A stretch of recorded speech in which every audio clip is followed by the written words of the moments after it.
எல்லாருக்கும் வணக்கம். இன்றைக்கி சூப்பரான ஒரு காரக்குழம்பு ரெசிபி, அதுவும் வறுத்து பொடி செஞ்சு அந்த பொடி போட்டு நம்ம வந்து செய்ய போகிறோம். இந்த பொடியை வறுக்கிறதுக்கு நான் அடுப்பில் வந்து ஒரு மண் சட்டி எடுத்து வச்சுருக்கிறேன். அதில் 1 ஸ்பூன் அளவுக்கு அரிசி எடுத்துருக்கேன். அரிசி வந்து சாப்பாடு அரிசியை நீங்கள் சேர்த்துக்கலாம். அது 1 ஸ்பூனு. 1 ஸ்பூன் அளவுக்கு சீரகம், 1 ஸ்பூன் அளவுக்கு வெந்தயம் சேர்த்துட்டு மிளகு வந்து ஒரு 1/2 ஸ்பூன் அளவுக்கு சேர்த்துக்கோங்க. இதை மட்டுமே நல்லா வெறும் கடாயில் ஆயில் எதுவுமே நீங்கள் சேர்க்காம நல்லா வெறும் சட்டியில் நல்லா வறுத்துக்கோங்க. இது பொரிஞ்சிருச்சு அப்படின்னா அந்த அரிசியெல்லாம் நல்லா அந்த பொறு அரிசின்னு சொல்லுவாங்கள்ல, நல்லா பொரிஞ்சு வரும்ல, அந்த மாதிரியான இதுக்கு வரும். அது மாதிரி இந்த சீரகமும் கொஞ்சம் படப்படன்னு வெடிக்கும். அது கொஞ்சம் வெந்தயம்லாம் கொஞ்சம் படப்படன்னு வரும். அந்த அளவுக்கு வெடிக்க விட்டுறணும். அந்த அளவுக்கு நீங்கள் வந்து வறுக்கிறப்போ தீஞ்சு போகாத அளவுக்கு சிம்லேயோ இல்லை மீடியம் ஃப்ளேம்லேயோ வச்சு நீங்கள் விடாமல் வறுத்துக்கோங்க. வறுத்துட்டு அது நல்லா ஆற வச்சுக்கோங்க. ஆற வச்சுட்டு நீங்கள் வந்து ஒரு மிக்ஸி ஜாரில் போட்டு பவுட்ரு பண்ணி நீங்கள் தனியாக எடுத்து வச்சுக்கலாம். அந்த பொடி தான் வந்து இந்த குழம்புக்கு வந்து நம்ம சேர்க்க போகிற பொடி. இப்போ வந்து திருப்பியும் அதே கடாயை நான் வந்து அடுப்புலேயே வச்சுக்கிட்டு நல்லெண்ணெய் சேர்த்துக்கோங்க. நல்லெண்ணெய் தான் இந்த குழம்புக்கு ரொம்பவே டேஸ்ட்டு, நல்ல ஃப்ளேவரும் கூட. நல்லெண்ணெய் கொஞ்சம் தாராளமாக நீங்கள் சேர்த்துக்கோங்க. அதுக்குள்ளே நான் வந்து இதை வந்து பவுட்ரு பண்ணி எடுத்துக்கிறேன் மிக்ஸி ஜாரில்.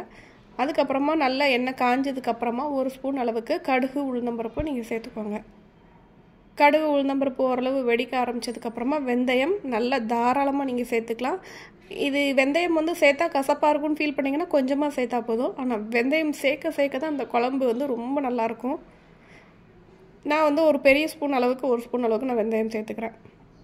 அதுக்கப்புறமா ஒரு பெரிய வெங்காயம் குட்டி குட்டியாக கட் பண்ணிவிட்டு அதையும் ஆட் பண்ணி அதை நல்லா வதக்கி விட்ருங்க. கொஞ்சம் கருவேப்பிலையும் சேர்த்துக்கலாம். இது எல்லாத்தையுமே நீங்கள் நல்லா வதக்கி விடுங்க. அது நல்லா வதங்கட்டும். இப்போ வந்து தக்காளி பழம், நான் வந்து ஒரு தக்காளி பழம் வந்து குட்டியாக கட் பண்ணி எடுத்து வச்சுருக்கிறேன். தக்காளி பழம் நம்ம புளி வேறு சேர்க்க போகிறோம். தக்காளி பழம் சேர்த்தா அந்த டேஸ்ட் நல்லாயிருக்கும். அதனால நான் வந்து ஒரே ஒரு தக்காளி மட்டும் சேர்த்துக்கிறேன். சேர்த்து நல்லா அந்த எண்ணெயோடு சேர்ந்து அது நல்லா குழஞ்ச மாதிரி வரும்போது ஒரு 6-7 பூண்டு பல் வந்து உரித்து முழுசாகவே அதையும் சேர்த்துக்கலாம். அதையும் சேர்த்து நல்லா வதக்கி விட்ருங்க. நீங்கள் தேவைப்பட்ட அந்த பெரிய வெங்காயம் நம்ம ஆட் பண்ணுறதுக்கு பதிலாக முழு சின்ன வெங்காயம் கூட நீங்கள் சேர்த்துக்கலாம். நான் வந்து சின்ன வெங்காயத்தை வந்து இந்த மாதிரி தட்டி எடுத்துருக்கிறேன். ஒரு 5-6 வெங்காயத்தை நல்லா வந்து இடிக்கிற கல்லில் வச்சு நல்லா தட்டிட்டோ இல்லை நான் அம்மியில் வச்சு நல்லா இடிச்சிட்டோ சேர்த்து பாருங்கள். இது ஒரு வித்தியாசமான டேஸ்ட்டாக இருக்கும். இந்த மாதிரி இடித்து சேர்க்குறப்போ ரொம்ப அரைச்சும் சேர்க்கக்கூடாது, முழுசாகவும் சேர்க்கல நம்ம இல்லையா. ஸோ இந்த மாதிரி இடித்து சேருங்க. இடிக்கிறதுக்கு எதுவும் இல்லைன்னா கூட மிக்சியில் சும்மா ஒரு 2 வாட்டி விப்பரில் நீங்கள் போட்டு எடுத்துகிட்டு கூட அப்படி இதில் ஆட் பண்ணிடலாம். ஆட் பண்ணிவிட்டு அதை நல்லா கிண்டி விடுங்க. நல்லா சூப்பராக இருக்கும் இந்த டேஸ்ட்டு. அப்புறமா கொஞ்சமாக மஞ்சள் தூள், 1 ஸ்பூன் அளவுக்கு மிளகாய்த்தூள். ஏற்கனவே மிளகு கொஞ்சம் சேர்த்துருக்குறோம், அதனால் மிளகாத்தூள் வந்து 1 ஸ்பூன் சேர்த்துக்கிறேன். ஒரு 1.5 ஸ்பூன் அளவுக்கு வந்து கொத்தமல்லி தூள் வந்து சேர்த்துக்கிறேன், அதாவது மல்லித்தூள். அதையும் சேர்த்துட்டு நம்ம ஃபஸ்ட்டு வறுத்து அரைச்சோம் இல்லையா, அந்த அரிசி, சீரகம், வெந்தயம், மிளகு எல்லாம் வறுத்து அந்த பவுடர் பண்ணி வச்சுருக்கிறேன். அந்த பவுடரையும் இதோட சேர்த்துடலாம். இந்த பவுடரு இதெல்லாம் சேர்ந்து நல்லா அந்த தக்காளி பழத்தோடு நல்லா ஈவனாக மிக்ஸ் ஆகும்போது உங்களுக்கு அந்த எண்ணெய் எல்லாம் சட்டுன்னு இது வந்து உறிஞ்சிக்கும். ஸோ அதனால் தீஞ்சு போகாத அளவுக்கு நீங்கள் பார்த்து கிண்டிக்கோங்க.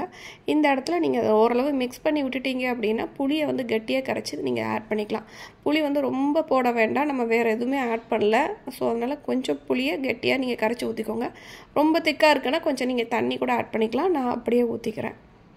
தேவையான அளவு உப்பையும் சேர்த்துக்கலாம். சேர்த்துட்டு இதை நல்லா கிண்டி விட்ருங்க. கிண்டி நல்லா அந்த குழம்பு நல்லா கொதிக்கணும். அந்த பச்சை வாடை, புளியோட பச்சை வாடையெல்லாம் போகணும். மற்ற பொடிகளோட பச்சை வாடையும் கொஞ்சம் ஓரளவு போகணும் இல்லையா. நம்ம கடைசியாக போட்டதாவது நம்ம வறுத்து அரைச்சிட்டோம். மற்ற பொடிகளோட வாசனையும் இந்த புளியோட பச்சை வாடையும் போகணும். ஸோ இதெல்லாம் சேர்த்து நல்லா வந்து நீங்கள் கிண்டி விட்ருங்க. இது நல்லா கொதி வரட்டும். அந்த கொதி வர டைமிங்கில் வந்து நீங்கள் வந்து கொஞ்சமாக பெருங்காயத்தூள் சேர்த்துக்கோங்க. பெருங்காயத்தூள் வந்து இந்த டைமில் நீங்கள் சேர்க்கலாம், கடைசி வேணால் கூட சேர்த்துக்கலாம். இது வந்து நல்லா கொதிக்கும் போதே நல்லா அந்த ஸ்மெல் வரும். அதனால வந்து நான் அதுக்கு முன்னாடியே கொஞ்சம் சேர்த்துக்கிறேன். குழம்பு நல்லா சிம்லேயே நீங்கள் வைக்கும்போது இந்த மாதிரி ஆயில் பிரிஞ்சு வந்துடும். இந்த அளவுக்கு வந்ததுக்கப்புறம் குழம்புக்கு நீங்கள் வந்து சேர்க்க தேவையில்லை, ஆஃப் பண்ணிக்கலாம். புளிப்பாக இருந்துச்சு அப்படின்னா கொஞ்சமாக நீங்கள் வெல்லம் சேர்த்துக்கலாம். நான் கொஞ்சம் வெல்லம் சேர்த்துக்கிறேன். புளிப்பு இல்லை எனக்கு வெல்லம் வேண்டான்னா கூட அது ஸ்கிப் பண்ணிக்கலாம், அது ஆப்ஷனல் தான். தேவைப்பட்ட இந்த இடத்துல நீங்கள் காரமாக இருக்குன்னா நீங்கள் நல்லெண்ணெய் கூட சேர்த்துக்கலாம், அதுவுமே டேஸ்ட் நல்லாயிருக்கும். நான் வெல்லம் மட்டும் சேர்த்து ஆஃப் பண்ணிக்கிறேங்க. சூப்பரான அந்த குழம்பு அருமையாக ரெடி ஆயிடுச்சு. நல்ல சூடான சாதத்தில் இந்த குழம்பு ஊற்றி கொஞ்சமாக நல்லெண்ணெயும் ஊற்றிட்டு சைடில் தொட்டுக்க அப்பளமும் வச்சு சாப்பிட்டு பாருங்கள். சூப்பராக இருக்கும். மறக்காமல் ட்ரை பண்ணி பாருங்கள். பிடிச்சிருந்தா சப்ஸ்கிரைப் பண்ணுங்கள். தேங்க்ஸ் ஃபார் வாட்சிங்.